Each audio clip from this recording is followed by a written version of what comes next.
બંધારણની જવાબદારી એ સરકારની છે, લોકોના જાનમાલની સુરક્ષાની. ભય મુક્ત ભ્રષ્ટાચાર ચાલે છે.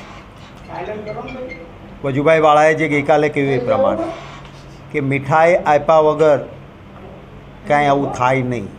હપ્તાખોરી ચાલે છે, ભય મુક્ત ચાલે છે. નિષ્ઠાવાન અને પ્રમાણિક અધિકારીઓને કાં સાઇડલાઇન કરવામાં આવે છે, કાં ડરાવી દબાવીને રાખવામાં આવે છે. અને ખુલ્લે આમ મેં આપને દેખાડું. હવે ઘટના ઘટી પછી અહીંના સ્ટેન્ડિંગ કમિટીના ચેરમેન થોડી જ મિનિટમાં કહે છે કે ફાયરની એને પરવાનગી નહોતી આપી.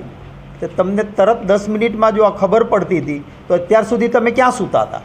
તમારા મેયર આ પ્રિમાઇસીસમાં ગયા હતા, તમારા નેતાઓ ગયા હતા, અધિકારીઓ ગયા હતા, તો ક્યાં હતા? એટલે આ કોઈ ફેલ્યોર નથી, આ એક ભયમુક્ત ભ્રષ્ટાચાર ચાલે છે અને પરિણામે લોકોના જાનમાલની સુરક્ષા રહેતી નથી. આ પહેલી ઘટના નથી. મેં તમને સિરીઝ સુરતના તક્ષશિલાથી માંડીને ગણાવી છે. એટલે આને ફેલ્યોર કે ભૂલ કે અકસ્માત ન કહી શકાય. આ એક ગુનાહિત ભ્રષ્ટાચાર માટે ગુનાહિત બેદરકારી રાખી છે, એનું આ પરિણામ છે. શક્તિસિંહ, ખાસ તો જે અત્યારે જે એસઆઈટીની જે ટીમ બની છે તેમાં બંછાનિધિ પાણીને ટીમમાં મેમ્બર તરીકે રાખ્યા છે. બંછાનિધિ પાણી એ જ કમિશનર છે કે જેઓ અહીં નોકરી કરી ચૂક્યા છે, તેઓ કમિશનર હતા. તો શું કહેશો કે ક્યાંક ને ક્યાંક છાવરવાની કોશિશ થઈ રહી છે, અધિકારી છે કોર્ટ સાથે કનેક્ટેડ છે? પહેલી વાત તો એ કે એસઆઈટીએ જો પોતાની નિષ્પક્ષતા દેખાડવી હોય તો વહેલામાં વહેલી તકે ઉચ્ચ અધિકારીઓ, ટોપ મોસ્ટ અધિકારી જે હતા અને છે એનું એફઆઈઆરમાં નામ દાખલ કરે. આ એસઆઈટીએ પોતાની નિષ્પક્ષતા દેખાડવી હોય તો પહેલું કામ એ કરે કે એ અધિકારીઓના નામ દાખલ કરે. એસઆઈટી જો સરકારના ઇશારે ન ચાલવાની હોય તો પહેલું કામ આ કરે તો એસઆઈટીની વિશ્વસનીયતા લોકોમાં દેખાશે. બાપુ, ક્યાંક ને ક્યાંક આ બનાવને પોલીસ દ્વારા દબાવવાનો પ્રયાસ કરવામાં આવે છે, મીડિયાને દૂર રાખવામાં આવે છે, આરોપીઓની અટકાયત છે છતાં ક્રાઇમ બ્રાન્ચના દરવાજા બંધ કરી દેવાય છે. શું કહેશો? ખરેખર લોકશાહીમાં મીડિયા એ પણ એક મહત્ત્વનો પિલર છે, આધાર સ્તંભ છે. ગુજરાતમાં એક પ્રકારની લોકશાહીની હત્યા વારંવાર થતી જોવા મળી છે. આખા દેશમાં ક્યાંય એવું નથી કે વિધાનસભા લાઈવ ના થાય. આખા દેશમાં ક્યાંય એવું નથી કે મીડિયાનો કેમેરો વિધાનસભાની વાત ચલાવી શકે નહીં.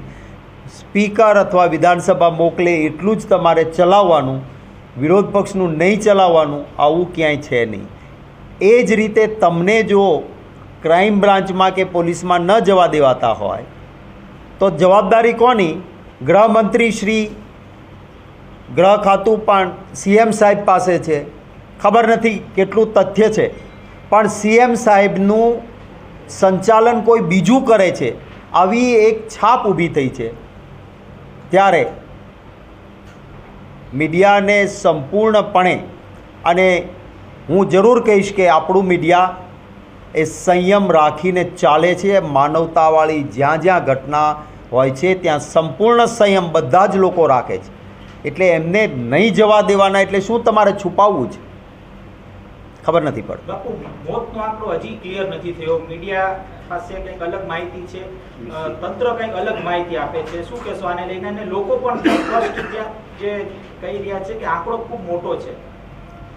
પારદર્શિતા હોવી જોઈએ અંદર એન્ટ્રી.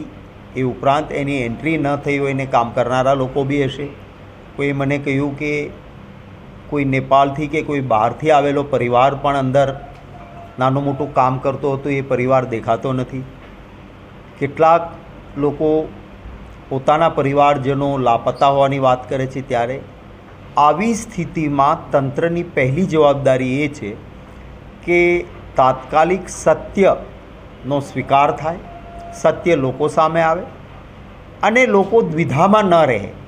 એ તંત્રની અને સરકારની જવાબદારી છે. હું અપેક્ષા રાખું છું કે આ અંગે તાત્કાલિક યોગ્ય કાર્યવાહી થશે. શક્તિસિંહ, દિવંગત વડાપ્રધાન રાજીવ ગાંધી કહેતા કે 1 રૂપિયો મોકલું નીચે 15 પૈસા પહોંચે. હવે વડાપ્રધાન કહે છે 1 રૂપિયો મોકલું નીચે 1 જ રૂપિયો પહોંચે છે. તો કેમ કામ થતા નથી? ઇન્ફ્રાસ્ટ્રક્ચર કેમ ડેવલપ થતું નથી? હું અત્યારે કોઈ બહુ રાજકીય વાતો કરવા માંગતો નથી અને પ્રધાનમંત્રી શ્રી ચૂંટણી સમયે શું શું બોલે છે તો એ વખતે બોલતા હતા કે એક પણ ભ્રષ્ટાચારીને બહાર નહીં રહેવા દો અને જેટલાના નામે એમણે ગણાવ્યા હતા કે આણે આટલા કરોડ ખાધા, આણે આટલા કરોડ ખાધા, એટલા કરોડ ખાધા, એ કોઈને એણે બહાર ન રહેવા દીધા. લોકો એમ માનતા હતા કે જેલમાં નાખશે, એમને બધાને એમણે ભાજપમાં લઈ લીધા. એટલે એમની વાતોમાં હું નહીં પડું. વાસ્તવિકતા છે, આપણે સૌ જાણીએ છીએ. અત્યારે રાજકીય પ્રશ્નોનો રાજકીય જવાબ આપવો એ મારા માટે પણ બરાબર નથી. આના માટેની બીજી કોઈ પ્રેસ કોન્ફરન્સીસ હશે ત્યારે આપણે જરૂર વાતો કરીશું, પોલિટિકલ વાતો કરીશું. આજની મારી પ્રેસ હું આ પૂરતી મર્યાદિત રાખવું એ બરાબર છે. ગુજરાત રાજ્યમાં સતત એવું થાય છે કે જ્યારે દોષ હોય એના ઉપર ઢાક પીછોડો કરી દેવામાં આવે. તંત્ર હવે જાગૃત થવાની જરૂર છે કે કેમ આ ઘટનાને ધ્યાને લઈ? એવું છે કે ઘોડો છે ને અસવારને ઓળખે એવું કહેવાય છે.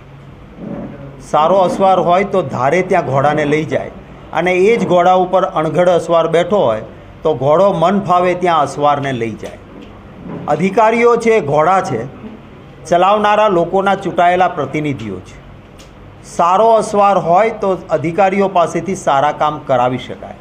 નિષ્ઠાવાન અને પ્રામાણિક અધિકારીઓ મેં સરકારો જોઈ છે. હું સરકારમાં મિનિસ્ટર રહ્યો છું.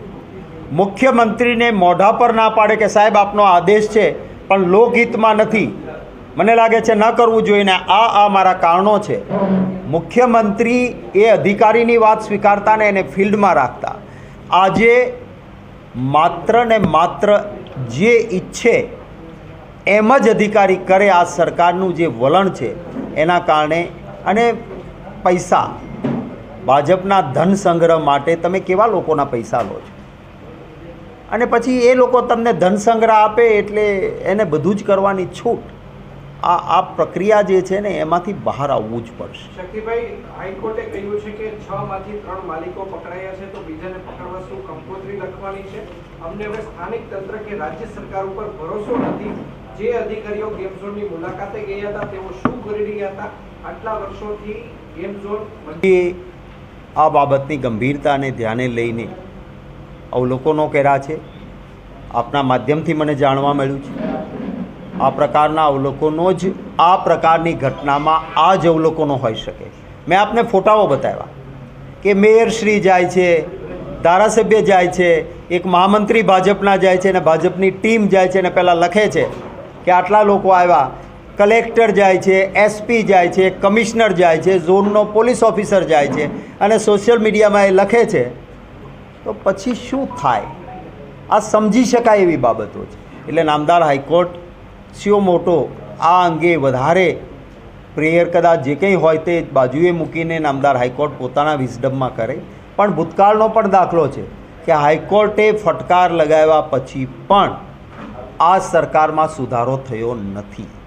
સુરતમાં પૂરનો પ્રકોપ, એ વખતે નામદાર હાઈકોર્ટે જે સૂચનો કર્યા હતા એનું પણ પાલન સરકાર કરતી નથી અને પરિણામે આ જ પ્રકારની ઘટનાઓ વારંવાર બને છે. અમારા નેતાઓ છે, આપને કોઈને 1 to 1 કે બીજા પ્રશ્નો છે તો એ લેશે. એક અંતિમ પ્રશ્ન શક્તિસિંહ પૂછો. તમે 4